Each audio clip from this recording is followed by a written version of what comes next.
Olá,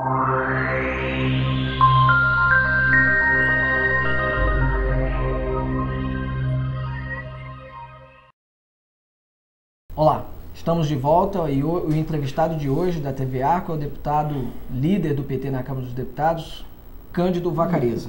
Deputado, depois do apagão, uma parte do PMDB passou a defender a candidatura própria. O senhor acha que com isso corre risco a aliança PT-PMDB? Não. Uma parte do PMDB, a menor parte, uma minoria, já defendia a candidatura própria. Na realidade, tem segmentos do PMDB que defendem o apoio ao PSDB. O Jarbas Vasconcelos, por exemplo, que anda divergindo do PMDB. Então não tem nada a ver apagão com essa posição do PMDB. Isso eles vão decidir e eles têm um pré-compromisso conosco e nós temos um pré-compromisso com eles de montar a mesma candidatura. A gente indica o presidente, eles indicam a vice. Deputado, voltando mais uma questão aqui relacionada ao apagão. O deputado...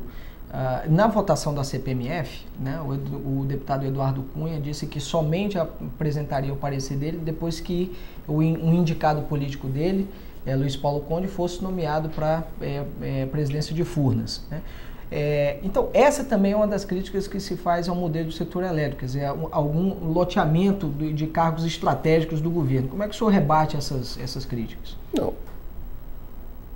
Tem cargos que são cargos políticos para a administração. Não existe técnico para administrar. Por exemplo, Petrobras. Quem é o presidente da Petrobras? José Sérgio Gabrielli. Quem era o presidente na época do Fernando Henrique Cardoso? O pessoal ligado ao Fernando Henrique Cardoso, para seguir a política que o sócio majoritário da empresa decide.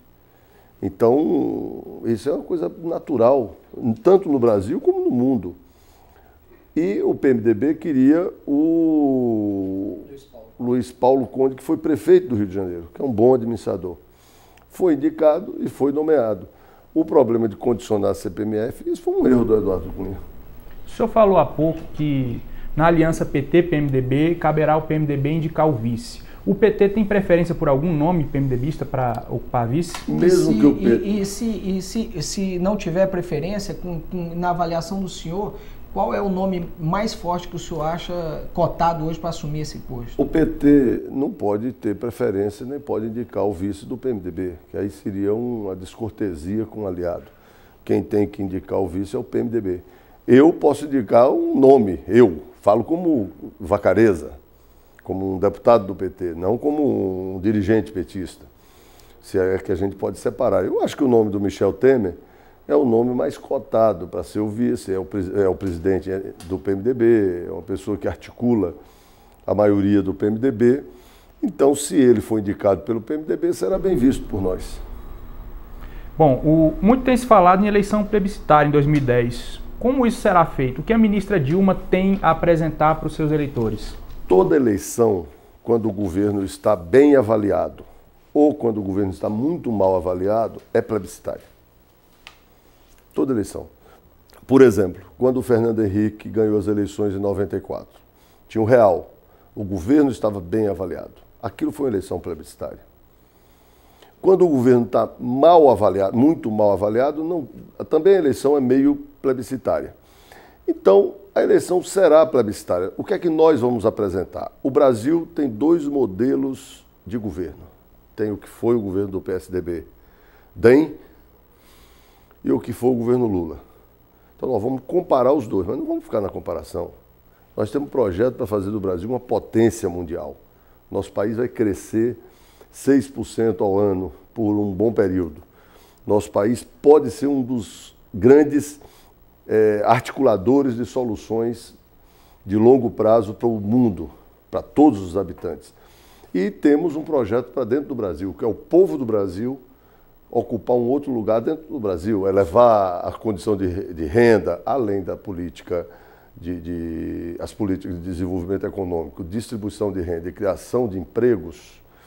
Nós temos uma grande batalha agora, que para mim será a batalha da década, que vai ser a educação.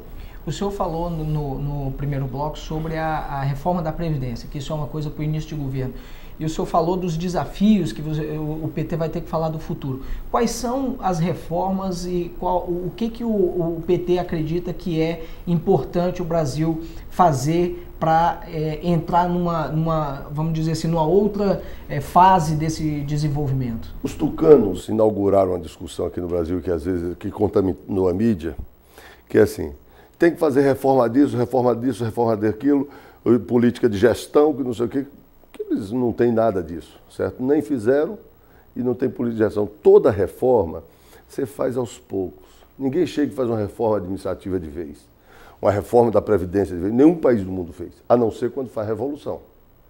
Quando tem processo revolucionário, você faz. Ou quando você tem mudança brusca de regime, como foi no caso de 88 com a Constituição. Ali você mudou uma série de parâmetros. 88 aqui no Brasil. Ou 64, quando teve o golpe militar.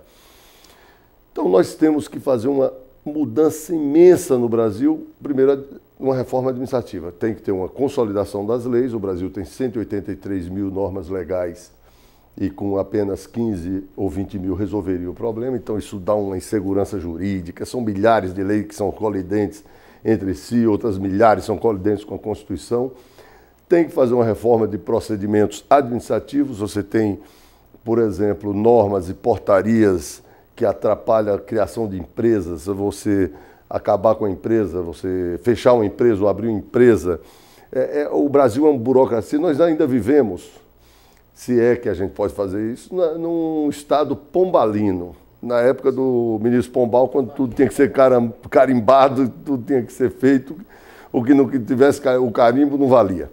Que foi um avanço. Foi um avanço. Hoje já é um retrocesso. Nós temos que fazer uma reforma da Previdência, mas não é de uma vez só. Os que estão aqui no sistema, continua. E fazer para os novos que vão chegando, pensando no como é que o Brasil vai ser daqui a 30 anos. Então, pensar isso. Temos que fazer também alguns ajustes democráticos. Nós precisamos de uma lei de imprensa no país, nós precisamos aprofundar a democracia, facilitar os plebiscitos, que aqui é impossível você fazer um plebiscito se tiver algum partido minoritário contrário, você não faz. Não tem mecanismo de consulta direta à população como você tem na Europa, que é comum. Mas a gente vive também numa democracia representativa. Vivemos numa democracia representativa jovem, consistente e que precisa ser aprofundada. Tem vários problemas da nossa democracia. Uma representação alterada dos estados. O Senado, por exemplo, aqui funciona como uma Câmara de Deputados e não só como um Congresso, uma Câmara revisora ou para discutir as questões da federação, que é o que deveria ser o Senado. Aí você tem na Câmara também outras funções que não é da Câmara. Então tem muitos defeitos a nossa democracia. Você tem uma regulação de estados, por exemplo, que se a Câmara representa o país, deveria ser proporcional. Você tem uma quebra de proporcionalidade imensa. Para você ter uma ideia, o PT teve 500 mil votos a mais que o PMDB. E o número de deputados do PMDB foram 6 ou 7 a mais do que o PT. Deputado, rapidamente, existe a possibilidade do presidente Lula se licenciar para se engajar na campanha da ministra Dilma? Não sei, nunca ouvi isso do Lula, não acredito. Ok, vamos encerrar esse bloco e voltamos em seguida.